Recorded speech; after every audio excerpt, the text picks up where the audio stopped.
lorsque 2 citoyens en parrainaient un 3e, l'accueillant ainsi au sein de la République française.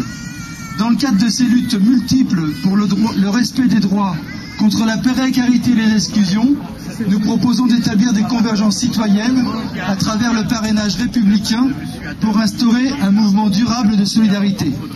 Donc sans-papiers et citoyens établissent une relation concrète. Ainsi, en cas de problème, un sans-papier peut contacter là où les personnes au courant de sa situation et à même d'intervenir auprès de l'administration et d'un conseil juridique. Sans-papiers, citoyens et élus, ensemble, engagent une réflexion pratique sur les lois visant les immigrés qui tentent de les exclure de la citoyenneté. Cette démarche du parrainage concrétise l'engagement des parrains, des marraines et des maires. Elle symbolise la dimension citoyenne de la lutte des sans-papiers.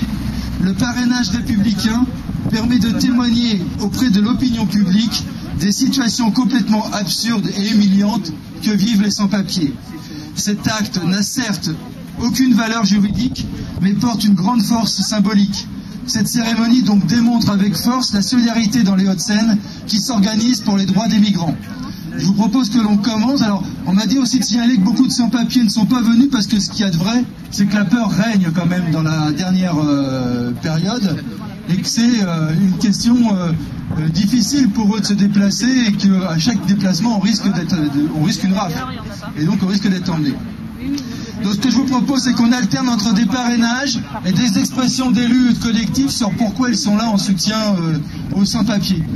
Est-ce qu'on pourrait commencer ?